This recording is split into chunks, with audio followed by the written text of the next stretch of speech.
Welcome to Spectrum Central 1. Here we bring you life-changing testimonies of deliverance, healing, and God's powerful intervention in the name of Jesus Christ. From ex-Catholic priests and nuns to those who found Christ after Islam, every testimony reveals the amazing grace of our Savior. Be inspired, be transformed, and witness the mighty works of God. Subscribe now and join us on this journey of faith and truth. This man was promising money and he was failing to fulfill the promise. The Lord showed me a man called Mika from the African country of Guinea. I said, "Lord, what has he done?" The Lord said, this man was a member of a church where the pastor was making a call for donation for the church to be built. Many people stepped forward to get an envelope. He also went forward and took an envelope. He has accepted the commitment that was supposed to be met in a period of 3 months. However, he faced difficulty in his business. He was unable to meet his pledge and he was unable to meet the deadline. My brother, if you are in this situation, where you have been in many churches, where you took envelopes and made pledges, you made useless commitments in different churches, knowing that you have no capacity to fulfill them, you have to confess. This man failed to meet the pastor and tell him that he had trouble in his business so that he could pay after the deadline. He never did that. He said to himself in his heart, the deadline has already passed, we can forget about it. One day he was struck by sickness and died. The demon of reclamation came and they captured his soul to hell. I saw how he was begging Jesus to save him. His soul was covered with fire and he was skeletal. He was covered with worms. The Lord said to me, "Tell my people to be careful. They must not take sacred commitment lightly." Deuteronomy 23 verses 21 to 23 When you shall vow to the Lord your God, you shall not slack to pay it, for the Lord your God will surely require it of you, and it would be sin in you. 22 But if you shall forbear to vow, it shall be no sin in you. 23 That which is gone out of your lips you shall keep and perform, even a freewill offering, according as you have vowed to the Lord your God, which you have promised with your mouth. My brother, as far as the eyes could see, I saw a soul that was in torment. He kept saying, "I forgot to do it. I forgot that." He cried bitterly for he was tormented by a group of demons. I heard the chief of demons saying to him, "We are doing this to you to remind you of your pledge, so that you will not forget next time when you make a pledge when you return to earth." They said this to mock him. The torment was so scary that I held the Lord's hand strongly. I said, "Lord, what has he done?" The Lord said, he promised to buy a guitar for his church. He said to the pastor, "I will buy the church a guitar if your God hears my prayer for my sister who is in Europe and she has promised to get me to travel to Europe. When the Lord takes me there in Europe, I will buy the church a guitar." When this man got to Europe, he failed to buy the church the guitar. I saw that the guitar was attached to his soul. The Lord said, "Tell my people to deal with their pledge. Tell them to always fulfill their sacred commitment." The pain inflicted on these souls by demons was unbearable. The Lord showed me a woman in torment. The Lord said, she took a commitment to pay tithes, and she was sending her tithes to the pastor every month. She was faithful in her commitment. Then she began to encounter financial trouble. She called the pastor for prayer. But the latter did not come because he was busy. Since the pastor could not come to her place, nevertheless, he was praying for her. And despite the fact that the pastor did not come, this sister prayed by herself. The sister did not know that the pastor was praying for her at home. But the lady said to herself, "I am sending him tithes every month, but when I need his support in prayer, he won't help me with prayer. From now on, I will not send him tithes anymore." She decided not to give tithe anymore. Yet the pastor was praying for her. When she died, she fell here. I saw demons tormenting her. The cries of lost souls in torment were unbearable. I heard a man who was crying. The Lord said to him, "Look at the place you have fallen. You are making so many promises to people, giving them hope. But you have failed to keep your promise. I rebuke you through your conscience telling you to avoid dishonesty. If only you could hear my voice." The man said, "Lord, I understand and I repent." The Lord said, "It's too late. Every man will bear the weight of his sin. The body that contains sin will suffer and will be burned by the fire of hell. Then I saw another man in the torment. The Lord said, one day his friend came to visit him because he needed money. Then he promised to give his friend $600. When the money was available, he informed his wife that he was about to lend his friend $600. As soon as his wife learned that news, she opposed him, and he preferred to listen to his wife despite the pledge he made to his friend, yet his friend was in need. I tried to tell him to keep his promise to his friend, but he ignored my voice. When he died, he came here in this place of humiliation, for he humiliated his friend. I could see millions of souls in that pit in this place. It was then I saw demons of hell that were dressed like doctors, nurses, mechanics. They were dressed like workers and employees of companies. They transported countless souls of men, and they made them sit on burning stones that were burning them. A man was made to sit on a rock that had a hole, and his feet were buried in the fire, and lava was consuming him. He was consumed in fire. I heard these demons saying to these souls, "Today, you will suffer for everything that you have stolen in your workplace." I heard a soul saying to the demon, "Please take this wheel lock and give it back to my employer." The demon replied, "Since you hurt your employer, we will hurt you here." The Lord said, "This is what this man has done in his workplace." He was working and was paid an $800 salary. Then one day he stole a wheel lock from the company and took it home. Since this object belonged to the company, he was not supposed to take it home without authorization. He was an employee who was supposed to behave according to the contract that is between the company and the employees. He was taking home things that belonged to the company. I saw that the wheel lock that he took home was attached to him. He told these demons, "I acknowledge what I've done, but take this wheel lock and give it back to its owner." This man was taking things from the workplace to his home, though he was well paid, and he has lost his soul forever because of a wheel lock that costs nothing in comparison to his salary. Aston Adam Mbaya of Congo 27. The chambers of those who disregarded brotherly love. We are talking about the prison of those who lacked brotherly love. We have just begun 25 days of prayer to prepare for the new year. It is an international program for our church and the people that follow us on YouTube. We are living at the end of times, and the church must prepare itself to confront all the sorrow and tragedy that are on the way. The only way that the church can prepare is to bear the fruit of the Spirit. Take note about what I am going to say. The only way that the church can prepare in face of the wounds that are about to strike the people of the world is to produce the fruit of the Spirit. It is thanks to the fruit of the Spirit that we will overcome the powers at the end of times. I'm talking about things that the Lord told me. Someone called me from a foreign land. He told me, "Brother Aston Adam Mbaya, your testimony is disturbing me. We don't know where you get all these things. I don't believe in all these things." I said, "Brother, do not be disturbed, for you are not a member of my sheepfold. I testify only for the salvation of souls that the Lord has given me presently in the local church in Congo and those watching around the world. The Lord said, 'My sheep hear my voice and follow me.' There are souls that are destined to be changed and saved thanks to my ministry and my testimony.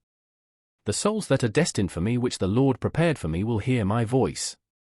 I am not interested in people who refuse to believe because I am not sent to them. After leaving the prison of souls that made a commitment and failed to keep their pledge, my soul was troubled. The Lord said, we are to visit more chambers of hell, for there are souls that are to be saved, thanks to this report. The Lord told me, you're going to tell the bride to prepare and be ready, for the time has gone by. I'm at the door. And very soon I will reveal myself to the bride. Only those who are preparing, watching, and praying will encounter my glory. I was sad looking at the Lord in this place, where piercing screams of damned souls were coming from all the directions. I kept hearing the crying sound of lost souls that did not leave me the same and indifferent. As we were moving to the other chamber, the Lord said, you know, many will not see my face because they did not learn to love their neighbor. I love you, my people, but you must love one another the way I love you. The only way that you can prove that you really belong to me is by loving your neighbor. If you are wicked towards your neighbor, you will never see my face and my kingdom. Brother, if I don't have a love for you, I will not see the kingdom of heaven. The Lord said, man is responsible for his condemnation. The direction we were moving in this place was leading to a massive gate like an ancient city of the Old Testament. The ancient gate was rusty and old. Quickly I noticed the drawing of a human heart in the middle of this old rusty gate. This place was dark and this gate seemed to be heated in extreme temperatures. I noticed that the human heart that was drawn on the ancient gate was really dark. This in order to illustrate the heart of the souls that were stuck in this chamber. Guard your heart with all diligence, for from it flow springs of life. Proverbs 4 verse 23. And I saw on the ancient gate the list of offenses committed by souls that fell in this chamber of hell. The Lord pointed his finger to show me all the writing on the old gate. I was stunned to discover that the writing was in Aramaic, a terrestrial language. Jesus said, "Don't be surprised, for all the languages are created by my Father." I saw that. I was able to read this language, though I have no knowledge of this language. My sense beyond the grave was really advanced and perfected. The damned souls inside the enclosure were souls that have committed crimes written on the gate. I kept hearing the screams of souls that were in torment inside the enclosure. The first crime and offense on the list was souls that looked at themselves as if they were more just than the other. Brother, you are not more holy and more just than the people you judge in scorn. This attitude is a sin. You are not more perfect than the brother that you look down on. The second crime and offense on the list were brothers who failed to support fellow brothers. They were closing their eyes to the poverty, vulnerability, and weakness of others. And they had their eyes focused uniquely on themselves, deliberately ignoring people that they could help. We must learn to assist in carrying the burden of brothers and sisters. There are brothers keeping money in the bank, increasing their savings, ignoring their neighbors that are in basic need. Many are failing to realize they should bear one another load. Galatians 6 verse 2 bear one another burdens, and so fulfill the law of Christ. The following crime was the souls that could not bear the prosperity, promotion, and breakthrough of others. They are always in pain and vexed in their hearts when someone breaks through and is promoted. Whenever a brother or sister dresses in a good garment, they tend to downplay and say it's good, but it's not good. They talk negatively when something positive happens to a brother. When people prosper around them, they become negative.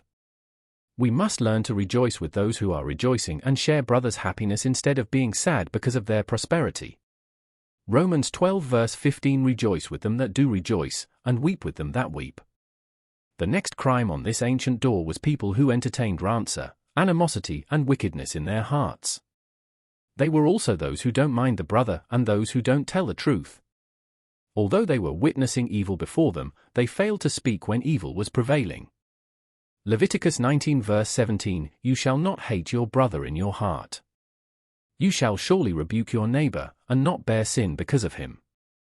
In this list, there were those who refused to be told the truth, those who could not bear the truth. They were also brothers who wished ill to their neighbor. They were happy when evil befell their brethren and their neighbor. They say, the Lord has punished them. Proverbs 24 verses 17 to 18 rejoice not when your enemy falls, and let not your heart be glad when he stumbles. 18 lest the Lord see it, and it displeases him, and he turns away his wrath from him. My dear, we should never wish ill on our brethren and our neighbors. Instead of wishing ill and cursing those who offend us, we must forgive them. Yet we keep saying God will punish them because we wish them ill. If the Son of Man has accepted persecution and rejection, how come his disciples would not accept persecution? My dear, we should not wish people ill because they reject us. In these chambers, they were also those who no longer loved their marital partner, though they continue to live together. In many marriages, love has dried up and what is left is formality. They were those who hated people under some pretext. They were also those who have stopped doing good because of the treatment and abuse they suffer from people. In this chamber, there were those who loved people because of profit and interest. They were also souls who loved only people of their race, their kind, and their tribe. After reading the list of sins that led down souls here, we finally entered this chamber through the ancient gate. I saw that there was a rain of fire falling in this landscape.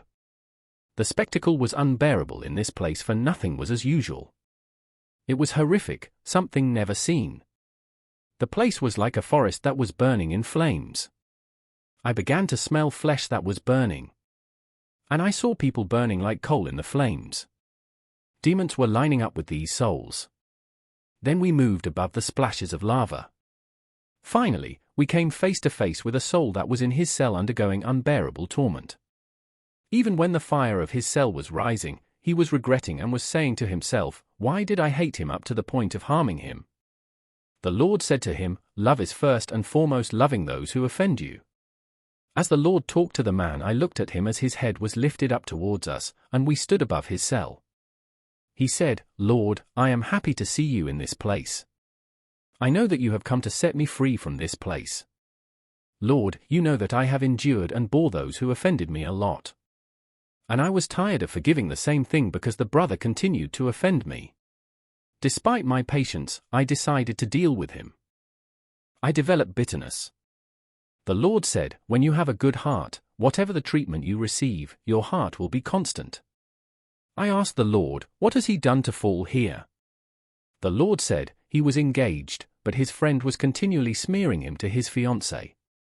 His fiancée was rebuking him because of the things she was hearing from his friend. Since his friend kept gossiping and smearing him, he went on to lose 2 consecutive finances because of slandering his friend. When he got the third fiancée, his friend wanted to sabotage their engagement. This is when he got angry.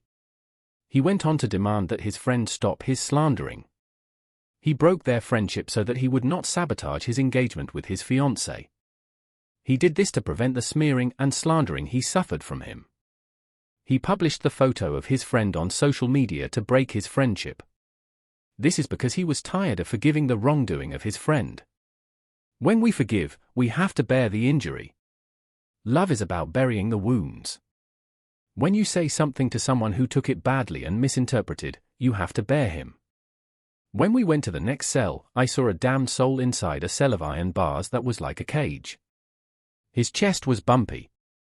I saw shadows that surrounded him and they were piercing him on the chest. They were saying one after the other, "I told you this and that, but you would not listen. We forbade and told you not to do it, but you went on to do it." When the soul saw the Lord Jesus Christ, he said, "Master, take away this chest of mine, for I cannot bear it." Jesus said, when you were alive, you never wanted people to tell you the truth. You should have borne the people that were telling you the truth.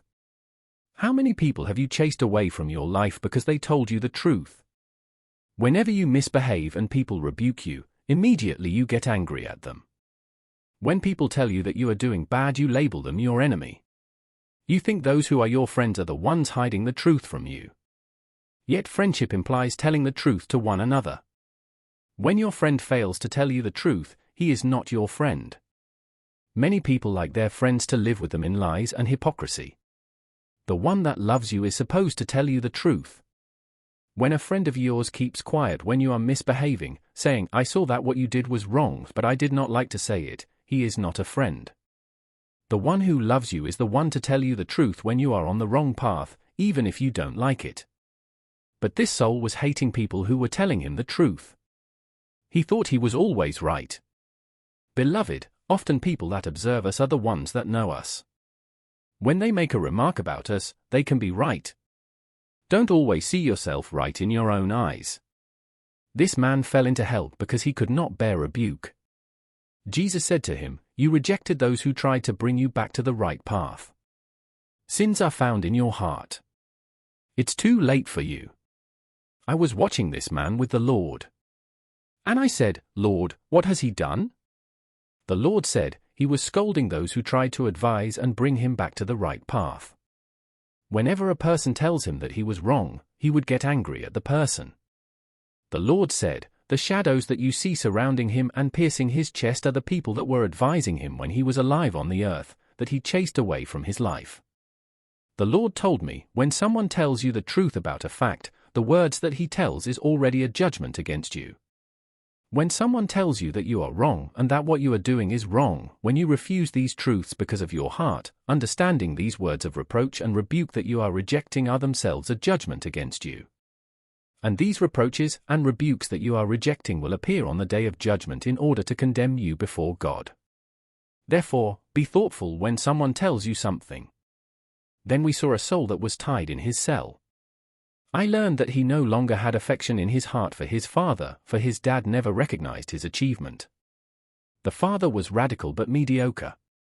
He was behaving so badly that his children could not bear him anymore. But this one had built hate in his heart towards his father because he was using violence against his mother. He caught his father in the act, cheating on his mother. This man had hate towards his father in his heart. And when he died, he fell here. I saw a lady in this place. She was married and used to commit abuse towards her husband. Due to her behavior, her husband could not bear her anymore. He tried to advise her but in vain. One day, her husband invited her friend and her big sister to tell them what was happening in their matrimonial homes, hoping that they could advise her and she would listen to them. But when these people left, this lady got angry with her husband and said, "Why did you call these people here? You told them every secret happening in our house. We could have managed all these disagreements between us." From that day onward, she had anger in her heart against her husband and never repented from that attitude. She was still in her matrimonial home but love was gone, like in many homes. The Lord said, when you lose love for your marriage partner, this is already a judgment, for it is written, you will love your neighbor like yourself, how much more your husband. Love is irreplaceable. There is love you show God and there is love you show your husband. 1 John 4 verse 20 If a man says, I love God, and hates his brother, he is a liar, for he that loves not his brother whom he has seen, how can he love God whom he has not seen? Ephesians 5 verses 22 to 33. 22 Wives, submit yourselves to your own husbands as you do to the Lord. 23 For the husband is the head of the wife as Christ is the head of the church, his body, of which he is the Savior. 24 Now as the church submits to Christ, so also wives should submit to their husbands in everything. 25 Husbands, love your wives, just as Christ loved the church and gave himself up for her. 26 To make her holy, cleansing her by the washing with water through the word. 27 And to present her to himself as a radiant church, without stain or wrinkle or any other blemish, but holy and blameless. 28 In this same way, husbands ought to love their wives as their own bodies. He who loves his wife loves himself. 29 After all, no one ever hates their own body, but they feed and care for their body, just as Christ does the church. 30 For we are members of his body. 31 For this reason a man will leave his father and mother and be united to his wife, and the two will become one flesh. 32 This is a profound mystery, but I am talking about Christ and the church. 33 However, each one of you also must love his wife as he loves himself, and the wife must respect her husband. Aston Adam Mbaya of Congo 28. The Chambers of Those Who Inflated Prices for Dishonest Gain Part 1. I was with the Lord beyond the grave, and he said, the end of all things are resolved in me. 1 Corinthians 15 verse 28 And when all things have been subjected to him, then the Son himself will be made subject to him who put all things under him, so that God may be all in all. Then he talked about the days of Noah. The people in the days of Noah had sinned before God, but the sin of the people in the days of Noah are not more perverse in comparison to the sin committed in our generation. When we read the Bible, it is written in Genesis 6 verses 5 to 6 And Jehovah saw that the wickedness of man was great in the earth, and every imagination of the thoughts of his heart was only evil continually. And Jehovah repented that he had made man on the earth, and he was angry to his heart. The Bible talks about the mind of men, the interior of men, the thoughts of men that were focused on evil. I can afford to say that the Lord has destroyed the world of Noah because every inclination of the thoughts of their hearts was evil. Every day the thoughts of men were directed to evil and wickedness, and because of wicked thoughts, the Lord destroyed the first world.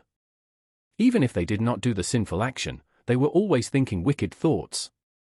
For out of the heart come evil thoughts, murder, adultery, sexual immorality, theft, false testimony, and slander. These are what defile a man, Matthew 15 verses 19 to 20. Wickedness in people had caused God to destroy the world of Noah. And since we belong to a more perverse generation than the world of Noah, we are the generation upon which the wrath of God will hit. What is the gospel we are supposed to preach to this generation? It is the gospel of judgment. We must warn the church to be extremely vigilant, for the return of the Lord is imminent. The prophetic signs are being fulfilled. This is an indication that this is a grave time. We must be vigilant. My dear, after dealing with the prisons of those who made pledges and failed to fulfill them, now we will talk about another chamber of hell called the chambers of people that overcharge items and services. These are those who spike the prices of items and services, selling stuff to people at prices that are grossly above the value of the items and services. This is about people that excessively inflated the prices of items to get more than what they were supposed to. Proverbs 20 verse 10. False weights and measures, the Lord detests them both. We were in hell, a place of torment that I dreaded, where lost souls were incarcerated forever in their cells. The suffering of these people was inexplicable. I was traveling with the Lord when He said, "We must move in this tunnel of horror." Then we began to hover above the flames of fire. The Lord was talking about the suffering undergone by damned souls. There were piercing screams coming from all directions, and I became accustomed to these screams of torment. The Lord said, "Do you know that exaggerating the prices of items and services can lead to hell?" But this made no sense for me. As we moved into this place where demons moved in the shape of shadows, I saw that there was nothing good in hell. It is an evil dwelling place for men who fall there. What is important for us is to get to the Lord and obtain the rest of our souls. The Lord told me, "I exercise my judgment among men, and I will take into account all your actions, and my judgment is severe for people who reject me. But if you accept me, I will support you during your journey and stay on the earth as you travel towards the promised land." We were moving in this dark tunnel, and I saw a signboard, just like the signboards on the roads in this world. When we got closer to this signboard, I saw that it was written, "The chambers of those who inflated prices for dishonest gain." I was stunned to learn that some people fell into hell because of unreasonable pricing of items. I said to the Lord, "Are people falling in hell just because they exaggerated the price?" The Lord said, "When you people reject my word, precepts and commandments, the judgment of God will fall upon you." Habakkuk 2 verse 9. Woe to him who gets evil gain for his house. When we arrived before this signboard, I saw a hole beneath this board. I knew that this was the entry of this chamber of hell. And in a blink of an eye, we entered this hole, and I began to see the terrifying spectacle of damned souls being tormented horribly. In this section of hell, I saw countless souls of men that were piled up. They were innumerable souls from the four corners of the earth. They all regretted their sin, and they implored the Lord for deliverance. That torment was unbearable, for I saw demons tormenting these souls that were piled up. These people in hell were begging for water. Witnessing this horrible scene, I began to cry. And I saw the Lord shedding tears. He said, "This is not my fault. I shed my blood on the cross for these people. If the people for whom I have paid this high price on the cross fall here, it's not my fault." In this section of hell, I saw so many objects. And these objects were demanding justice against these souls. Not far from where we were standing, there was a burning mountain, upon which I saw two giant demons standing. These demons were tall, approximately 16 meters. These two demons kept saying to these damned souls, "Rejoice, rejoice. This is your kingdom for eternity to eternity." I saw that one of the demons had grabbed a soul in his hand. I heard this soul saying to this demon, "Forgive me, I acknowledged my sin," but this demon would not listen. And this soul said, "Woe to my soul. What is it that caught me? Just because of these insignificant things I am condemned forever to be here." I noticed that this man was dark as coal, for he was burned by fire, and his bones were crushed, and he had holes all over his body, as if he was perforated. This demon told him, "You never pity your father. You always lied to him about the prices of items in order to get the extra money. What are we supposed to do to you, if not torturing you?" The man begged this demon. He told them, "I agree that I have sinned, but I have lied about the price because of my parents. They failed to understand that I was already an adult and I had needs. They failed to realize that I had needs, and they failed to meet my needs. Every time I asked my father and mother for money, they ignored me, giving me an insignificant amount. I had no choice but to overstate the amount of school fees and notebooks required at university. It is in this way that I was able to meet my needs. This giant demon told him, "Is it not written in the book of your God that children should honor their parents? Is it not written in the book of your God that you should not lie? Since you have lied to your parents, we have nothing to do to you, except tormenting you, for your parents were unable to do it. We are committed to this work." These demons threw this man to a place that was full of thorns, and he was pierced by these thorns. The man said, "Woe to my soul! What is it that caused me to cheat? I am condemned because of little things. I lost my soul forever." Proverbs 21 verse 6. The acquisition of treasures by a lying tongue is a fleeting vapor, the pursuit of death. I said to the Lord, "What did he do?" The Lord said, "You heard his confession. His parents did not carry out their duty. He had a lot of needs in life, but he did not know where to get money. He was lying to his parents to have something. He deliberately overstated the amount of academic fees to meet his needs. This is the kind of sin that led him here. Before his death, all the students were required in the university to buy a syllabus that costs $10. But he told his parents that the syllabus costs $15 in order to gain $5 for himself. Not long after this incident, he fell sick and died. The Lord said, "There is no price for your soul. Therefore, reform your ways and guard yourself against doing evil."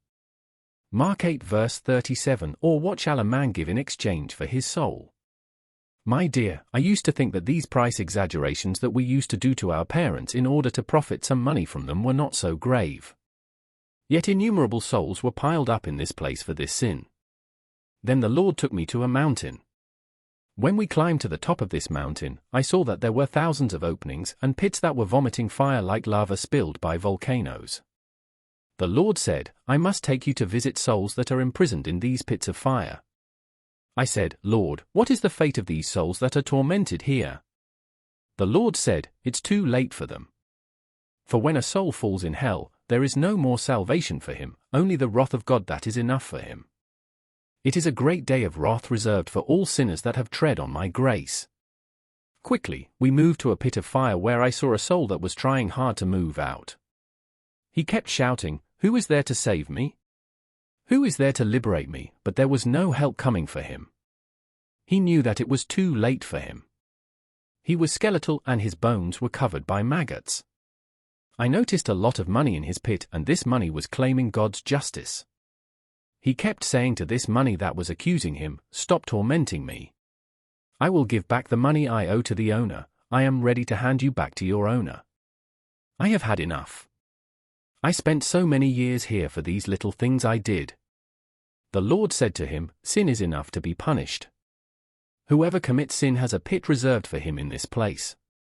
When this man heard the voice of the Lord, he lifted his eyes, and there was eye contact with the Lord. He said, "Lord, forgive me and get me out of here. I'm willing to return this money to their owners. I promise I will go all over the world to tell people to stop acting this way.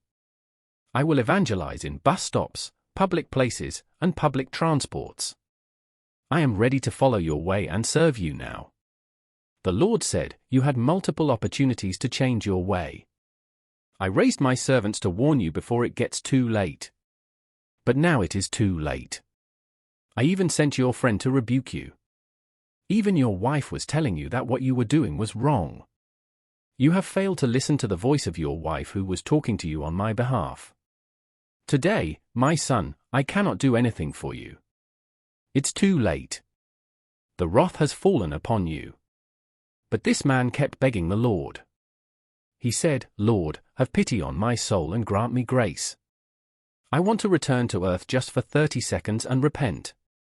I cannot stay here anymore." The Lord said, "This man was an employee in a company. His boss loved him a lot. Every time the company was to buy goods the boss was sending him. He was supposed to check the prices of all the orders. And then he was to submit the total price and amount to the company, which was supposed to get him all the money. But every time he was to do the total of the cost of the goods he was to buy, he was adding an additional amount for his own interest. When something costs $100, he would write $150. What costs $50, he would write it as $80. This is in order to profit from the company. Whenever this man came back home with a lot of money, he was saying to his wife, "Darling, this is the money I gained after overstating the cost of goods that the company was to buy." Given that her wife was a Christian, she was against her husband profiting from the company, and she was opposing him, telling him, "Your salary is enough for us in this house.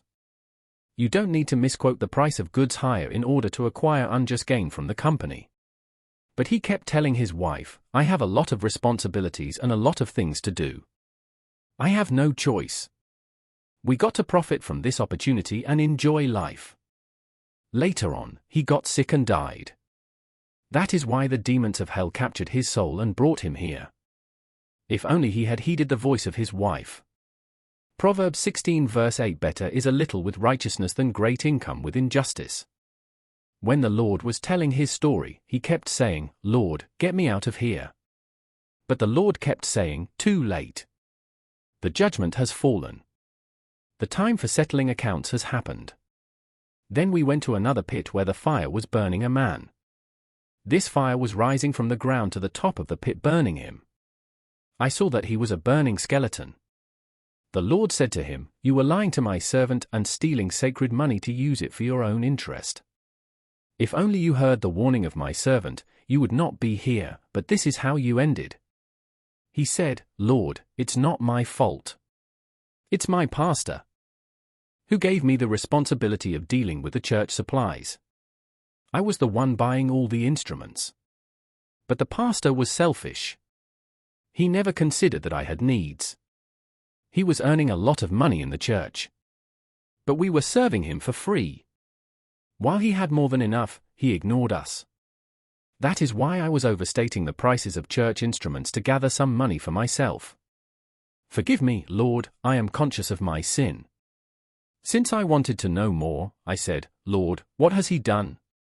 The Lord said, when he was alive, his pastor trusted him. And when his pastor traveled abroad, he was the one keeping the money of the church, and all the spending of the church was in his hand. One day a preacher came from Europe to preach in their church.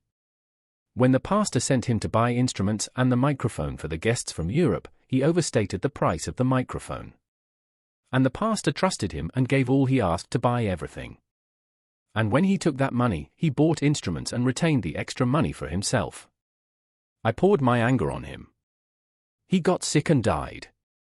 Ezekiel 22 verse 13, "Behold, then, I smite my hand at your dishonest gain which you have acquired." My dear, I looked at this man and I thought to myself how many times I was sent to buy stuff and I lied about the price. This man thought he was lying to his pastor, but he was lying to the Lord. Act 5:3, "But Peter said, Ananias, why hath Satan filled thine heart to lie to the Holy Ghost, and to keep back part of the price of the land?" In this place, we saw a man that was burned.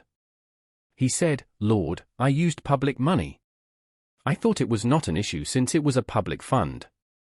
The Lord said, "You were a state employee, and you had your salary, which was enough for you." I said, "What has he done to fall here?" The Lord said, "He was working in a public company in Congo. He was in charge of buying supplies for the company. However, he always bought low-quality equipment for the company, which does not last, instead of using the money to buy top-quality equipment. This is in order to help himself with the extra money left. He spent 15 years in that enterprise. He thought he was stealing from the company of the government and that it was not an issue. He was wrong.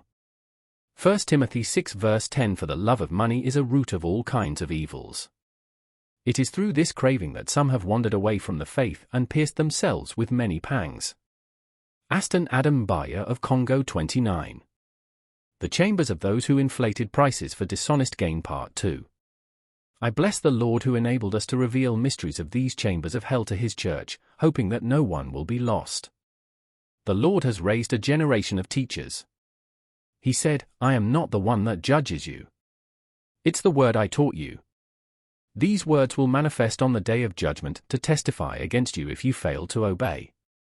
On the day of judgment, the Lord will call every pastor with all the souls that heard his teaching to be judged through the man of God. If the man of God has carried out his mission of teaching these souls sound doctrine, he will be innocent to their blood. If he had failed to teach them the sound doctrine that can save their souls, he will be held accountable for their souls and will be damned. If the man of God had taught the biblical word and sound doctrine, but his members had failed to follow his teaching, these people would perish. Ezekiel 3 verses 18 to 21. When I say to the wicked, you shall surely die, and you give him not warning, nor speak to warn the wicked from his wicked way, to save his life, the same wicked man shall die in his iniquity, but his blood will I require at your hand. 19. Yet if you warn the wicked, and he turns not from his wickedness, nor from his wicked way, he shall die in his iniquity, but you have delivered your soul. 20. Again, when a righteous man does turn from his righteousness, and commit iniquity, and I lay a stumbling block before him, he shall die, because you have not given him warning, he shall die in his sin, and his righteousness, which he has done shall not be remembered, but his blood will I require at your hand. 21. Nevertheless, if you warn the righteous man, that the righteous sin not, and he does not sin, he shall surely live, because he is warned, also you have delivered your soul. Make no mistake, beloved, there will be 3 degrees of judgment. God will judge your conduct in relation to your body. If you are victorious, secondly, God will judge your soul, the inner man. When you come out victorious, he will finally judge your spirit. Many believers will be disqualified on that day. Maybe you will triumph in terms of outward conduct. But in the 2nd degree of judgment, the Lord will look at your inner man. If you overcome in the soul, then the Lord will judge your spirit. Therefore we must always be prepared. Brother, we must begin to prepare our eternity now. Only sound doctrine can help us to go to heaven. The Lord will judge you by your conduct and also on the basis of what you have heard. After living under the veil, the church must understand its spiritual part. One day, we shall enter the spiritual world. Therefore we must amend our spiritual life. Brother, besides this life, there is another life after death. People that have gone beyond the grave before us are either in the place of torment or in the place of rest. They are conscious of their loved ones that are left on the earth. We must seriously think and ponder where we will spend our eternity. Eternity is something many have ignored, yet we are pilgrims and strangers on the land living in a material body that is temporary. This body is comparable to the garment that we wear. One day we will leave this body that is an envelope. What matters to men is their final destination. Inside men, there is something that will not pass, that will live forever, which is the soul of the man. Your soul will live forever. You are not the exterior, which is simply an envelope, but you are the interior that is eternal. Man is a spirit. The interior man does not need beauty and material stuff. That's what your envelope demands. Mark 8 verse 36. For what does it profit a man to gain the whole world and forfeit his soul? Even if you went to university and got many diplomas, you are only satisfying your body, which is not you but your envelope. You are not meeting the needs of the inner man. What matters in men is the interior. Your path and works are predetermined by the Lord in advance. The issue with the Lord is not how long you live on the earth. We can see that even righteous men don't always live longer. The Lord wants you to go to heaven. The time given to you is so that you can prepare yourself.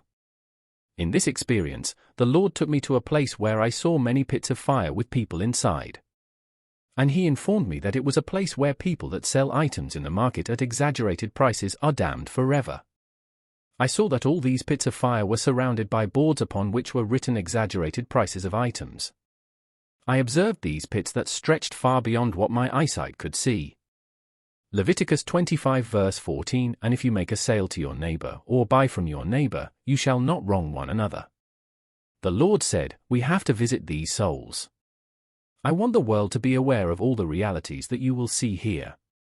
Then we breached the thorns wire, and quickly we saw the first soul that was condemned in his pit. I said, Lord, what has he done to be here? The Lord said, all the articles that he was selling on the earth, their average prices were well known. When an item was $20, people often bargained to get them at $15. But when this man was selling his goods, despite the fact that the prices of his items were well known, he was giving the prices of his items on the basis of people's appearance. Whenever he noticed that a customer seemed well off, he was jacking up the price. This man was giving prices of items depending on people's appearance. He could distinguish the rich from the poor, and those who were rich were supposed to buy his goods at jacked up prices. Yet the item's average price was well known. This is the reason his soul fell in hell. The Lord said, "Tell my people all those who sell articles and items at discriminatory and unjust prices have no portion in my kingdom. I like honest believers, but those who commit evil will not enter the kingdom of heaven." This is the fate of all these people that inflate prices and overcharge for dishonest gain. Leviticus 19 verses 35 to 36 You shall do no wrong in judgment, in measures of length or weight or quantity. You shall have just balances, just weights, a just ephah, and a just hin. I am the Lord your God, who brought you out of the land of Egypt. Then we continued our journey. We saw another soul that was in the flame of hell. He was in the worst torment. I saw that he was really enduring unbearable pain. I asked, "What has he done in the world before here?" The Lord said, when he was in the world, his mother could not go to the market to do the shopping for the family. Therefore, she charged him to do all the shopping for the family.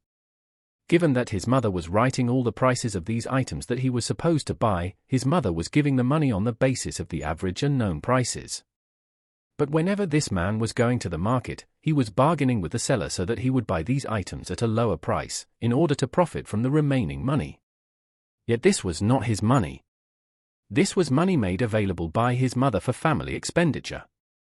He got in the habit of bargaining with the seller to get items at a lower price and profit from money that does not belong to him. He should have returned the rest of the money to his mother, for they do not belong to him. It's his mother that was to decide whether to give him that money or not. I said, "Lord, if the judgment is this way, who can be saved? He has done nothing wrong." The Lord said, "Even if he bargains to get items at a lower price, it's still not his money. He should have returned the money to his mother. His task was just to buy goods and return the rest of the money to his mother, for it does not belong to him." Leviticus 19 verse 11 You shall not steal, you shall not deal falsely, you shall not lie to one another.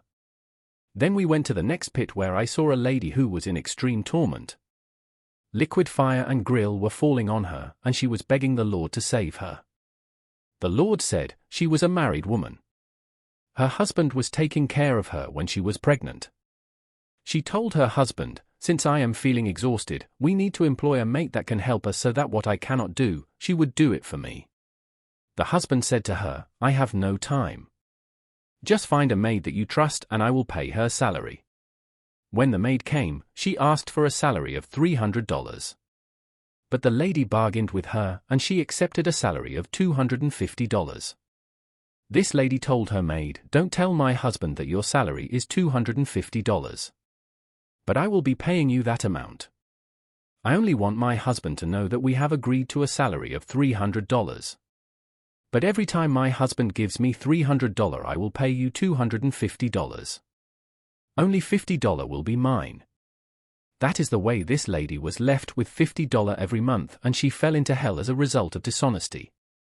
Proverbs 21 verse 6 The getting of treasures by a lying tongue is a fleeting vapor and a snare of death. Then the Lord took me to a place where I saw a man sitting inside a cauldron that was burning. The man was fighting to get out, and he was screaming.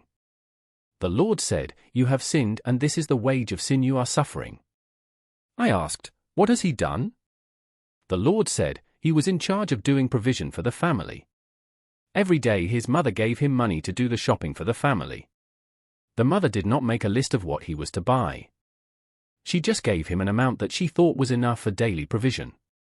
Though this man was doing shopping that was enough for the family, whenever some money was left, he was using it for himself instead of returning it. If only he could give back the money, he would not fall here in the place of torment. Many souls were stuck in this segment of hell because of overcharging. If you have done this, please return the money to your parents and confess. If you no longer have money to return, find something symbolic that has value in your eyes. If you have been lying to your customers, take what is considerable and get to see the pastor. Luke 11 verse 41, NKJV, but rather give alms of such things as you have, then indeed all things are clean to you. Ezekiel 33 verse 11 Say to them, As I live, said the Lord God, I have no pleasure in the death of the wicked, but that the wicked turn from his way and live. Turn you from your evil ways, for why will you die, O house of Israel? Aston Adam Mbaya of Congo 30. the chambers of those who have defiled dreams. Job 33 verse 14 For God speaks once, yes twice, yet man perceives it not. 15 In a dream, in a vision of the night, when deep sleep falls on men, in slumberings on the bed. Our purpose is to do the essential, which is to warn God's people more and more about the grave realities and dangers that await humanity in the afterlife. We will testify about the 351 chambers of hell. You wonder why we are focusing on this testimony? I said I will also teach. But given that we are in the final hour of human civilization, the church must accelerate in truth in terms of preparing for the end of time. The Lord is coming shortly. All the signs of his return are evident. We have seen and we continue to see how the world is heading to the end and the coming of the Son of God. Even within the church, we can see the signs of the return of the Lord. For the Bible says in Matthew 24 verse 15, Therefore when you see that abomination of desolation, spoken of by Daniel the prophet, standing in the holy place, whoever reads, let him understand. Commentary: Historically, this abomination of desolation was thought to be the statue of Zeus and the pig offering in place of the lamb offering offered twice daily in the Jewish temple during the Greek Empire. Today, the worst things have entered the church. We are seeing many abominations in the churches today: gay and lesbian pastors and bishops, pedophile priests, lesbian nuns, priests who rape nuns, nuns who give orphan boys to priests to sodomize, pastors performing same-sex weddings, pastors who divorce their wives to marry another under the guise of soulmates, LGBTQ churches, drag queens in churches, satanic covenanted and occultic pastors, worship songs composed by demons in hell and sung in churches, the use of rap, reggae, punk, heavy metal, mariachi, ranchera, and many other worldly and demonic-inspired music. In church worship, doctrines of demons from hell preached in churches like the prosperity gospel, hypergrace gospel, once saved always saved gospel, sacramental gospel, salvation by the sacraments, Marian gospel, false apparition of Mary that says she will save the world through the rosary and scapular, Catholic seers that see false visions and Marian apparitions of demonic origin, statues bleeding blood and shedding tears by the workings of demons, Kundalini spirits in counterfeit. Charismatic movements, churches that teach yoga, Reiki, New Age, grave soaking which is the same as occultists sleeping on tombs to gain power, white garments churches that have occultic links to the marine kingdom and to the cemeteries, altars and churches defiled by buried fetishes, animal and human sacrifices, pastors selecting certain members of their congregations as human sacrifices to demons for signs and wonders, pastors having gay sex with their bodyguards and sex with virgin girls.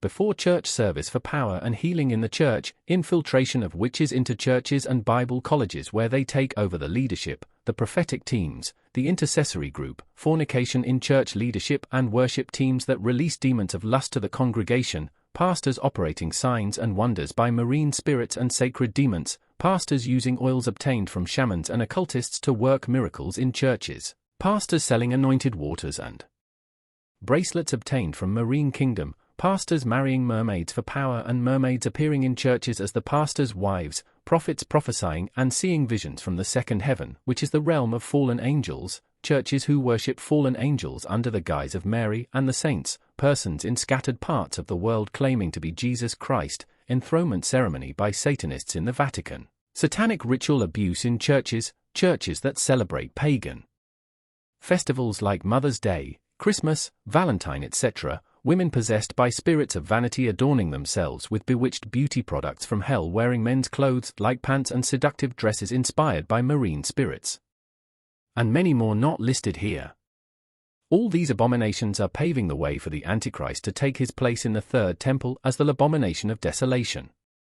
2 Thessalonians 2 verses 3-4 Let no man deceive you by any means, for that day shall not come, except there come a falling away first, and that man of sin be revealed, the son of perdition, for who opposes and exalts himself above all that is called God, or that is worshipped, so that he as God sits in the temple of God, showing himself that he is God. Just as Satan entered Judas and night has fallen, John 13 verses 27-30, likewise Satan has entered the church and night has fallen on the churches. All these signs show that the church has reached the end of time of grace. What matters is that we must prepare ourselves very quickly through sound doctrine and the end-time teachings. What matters is the eternity of our souls. We know that life is short on earth but perpetual beyond the grave. Unless we fix our character and walk before the Lord, we shall not inherit everlasting life. We must be able to produce the fruit of the Holy Spirit that will facilitate our entry to the gate of the everlasting kingdom, nurture the love of God, and let us be attached to the reading of His Word. Today we shall talk about the chambers of hell and the prison of souls that were condemned because of dreams. These souls fell into hell because of the kind of dreams they were having on earth.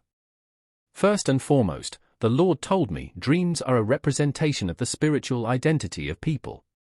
You are what you see in dreams. On that day, after visiting the chamber of souls that lacked brotherly love, we continued to move in the corridor of hell. I was crying so much. I said, Lord, I have had enough with these experiences. The Lord replied, I want the bride to prepare herself for the rapture very soon. We continued to move, and I kept hearing cries of souls that were hopeless. They knew that they were dead and it was too late for them. They are lost forever. Tears were falling on the face of the Lord as we kept moving in this terrifying place of darkness. I said, Lord, what is the end of all this? He replied, the judgment will be severe for the unbelievers and the wicked. Quickly I saw in the horizon a smoke rising from a pit. I said, Lord, what is happening there? The Lord said, it is the place prepared for all these people that were having bad dreams on the earth. They are punished for the dreams that they were having. The Lord looked at me and said, dreams are realities in the life of a man. Many are being lost for failing to deal with this issue seriously. They are taking it lightly. You must note that I always stand in the dreams of my people, in order to warn them. I am always in the dream of my people because it is a means by which I want them to be careful and on the alert. However, my people fail to get the message that I give them in their dreams when they sleep. When a person is having continuous bad dreams, that's where judgment begins. As we continued to move, the Lord looked at me and said, a man can be righteous in his behavior and his heart. But when a man begins to sin in his spirit, he will be judged because of the sin he has committed at the level of his spirit. I want my people to know and be aware of all these things.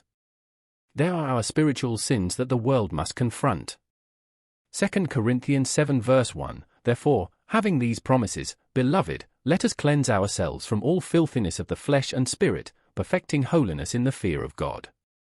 I was astonished to learn that there are also spiritual sins. We were walking on stones that were burning.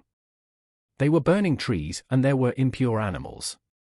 There were great hills that were vomiting fire. The stench of death was coming from everywhere. When we got to these volcanic mountains that were vomiting fire, I saw thousands and thousands of souls that were damned and tormented forever in that pit of lava. Around the pit, there were flashes of fire. I saw insects of hell and small demons descending in the pit to torment souls that were in the lava forever. We had to descend in this wild place to see souls that fell here because of the sins of the spirit. There were stairs leading to the pit. When we got down, I found myself in an unknown and mysterious place where thousands of souls were slaves in this place of torment. Beneath this pit, I saw terrifying things. This was a vast volcanic land where millions of souls were burning in hellfire. They were running all over the place. They were lost forever. We were in an unimaginable macabre state. The Lord said, I never wanted this to fall to man. It was never my wish. The Lord said, we have to see the list of offenses these souls have committed on the earth. On the list was written, these souls are condemned here for having had bad dreams. The first category was souls that were eating in the dream. Secondly, those who saw themselves naked in the dream. Those who are bathing in dreams. Those were in unknown meetings of witches in dreams. Those who found themselves in unknown places, in forests, underwater. The list was long. It was unbearable for me, for men often have these kinds of dreams. We all have these dreams. I said, Lord, it's unbearable. How can it be? The Lord said, the salvation of a soul is not easy. There is a price to pay for you to enter my kingdom. Tell my people, they can ask me everything, I will give it to them. But it does not mean that they will enter my kingdom. They can still lose their souls despite the fact that I answered their prayers. You cannot enter my kingdom just because I answered your prayer by grace and mercy.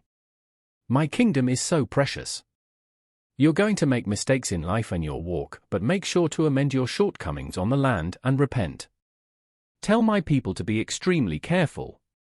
I give them my blessings that are precious, but it is difficult to inherit the kingdom of God. You must be willing to pay the price. My people are so distracted by blessings, wealth, cars, and houses, but they do not take into account their souls that will face eternity. I will return to earth to take only souls that are pure and holy, those who have prepared themselves. Thank you for watching Spectrum Central 1. If this testimony touched your heart, be sure to like, share, and subscribe so you never miss a story of God's incredible power. Let's spread the gospel together, bringing hope and salvation to those who need it most. Stay tuned for more life-changing testimonies, and remember, Jesus Christ is the way, the truth, and the life.